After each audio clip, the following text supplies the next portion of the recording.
여러분 주식 투자하거나 기업에 대해서 공부할 때 어떤 자료를 주로 보시나요? 우리 한국경제신문이랑 유튜브는 기본으로 보실 거라고 믿고요. 증권사 리포트도 좋고 기업 홈페이지도 좋지만 반드시 챙겨봐야 하는 자료가 있어요. 바로 공시인데요.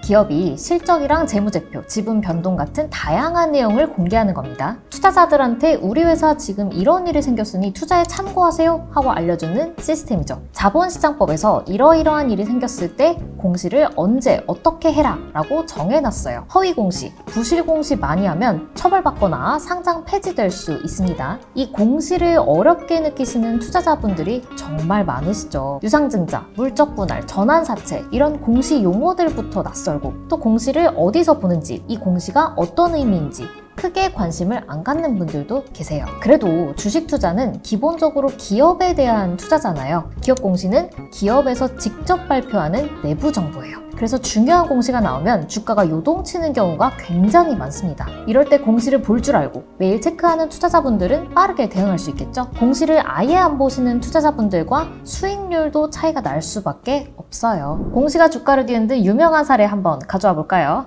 지난 5월 17일 삼양식품 주가가 상한가를 치면서 음식료주 랠리가 펼쳐졌죠. 음식료주가 상한가를 기록한 게 정말 놀라운 일이었는데 주가가 올라간 건 전날인 5월 16일 삼양식품이 낸 공시 덕분이었습니다. 이날 삼양식품이 장마감 후 오후 5시쯤에 분기보고서를 내고 1분기 실적을 발표했죠. 영업이익이 801억 원으로 235% 급증했다는 뉴스가 16일 저녁부터 쫙 나왔고요. 17일 장 초반 상한가를 찍습니다. 공시가 주가를 폭락시킨 사례도 많죠. 2021년 12월 10일 오전 10시 반쯤에 당시 카카오페이 류영준 대표가 보유 지분 23만 주를 전부 블록딜, 장외 매도했다는 공시가 올라옵니다. 카카오페이가 한 달 전인 2021년 10월에 상장을 했는데 그 후에 스톡옵션으로 받은 주식을 거의 열흘 만에 팔아버린 거예요. 그게 끝이 아니었어요. 유 전 대표까지 10일 오전에만 카카오페이 경영진 총 8명이 블록딜 공시를 올립니다. 합하면 44만 주, 총 900억 원어치를 내다 팔았어요. 이날 카카오페이 주가 6% 떨어졌고요.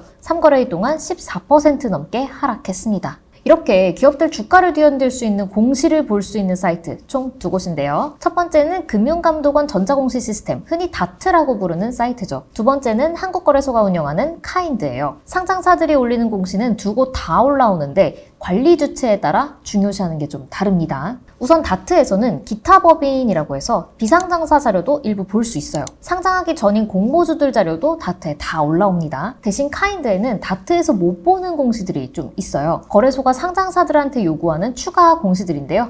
뭔지는 앞으로 차차 설명해 드릴게요. 두 사이트 어느 곳을 들어가도 매일매일 나오는 오늘의 공시 메인 화면에서 보실 수 있습니다. 유가증권 시장과 코스닥, 코넥스, 시장별로 구분해서 볼 수도 있고요. 금융감독원이 운영하는 다트는 오늘의 공시 중에서 5% 임원보고 탭이 따로 있습니다. 주요 주주들이 지분을 사고 판 거를 모아서 보여주는 거예요. 반면 카인드에서는 거래소가 거래를 정지시킨 종목, 그리고 관리 종목들만 따로 볼 수 있어요. 관리 종목들은 거래소가 이거 좀 문제가 있네 싶으면 지정하는데 최악의 경우 상장 폐지될 수도 있는 종목들입니다. 다트, 카인드를 적극 활용하는 것도 정말 중요한데요. 내가 투자한 기업만 보고 싶다 라고 하시면 궁금하신 기업을 검색하면 돼요. 그 기업의 공시만 모아서 볼 수 있고 기간도 설정할 수 있습니다. 나는 모든 기업들의 실적 보고서만 모아서 보고 싶다 할 땐 보고서명으로 검색도 하실 수 있어요. 중요한 건 2곳 다 틈틈이 체크하시는 게 좋다는 겁니다. 그때그때 주가에 영향을 미치는 공시가 다르니까요.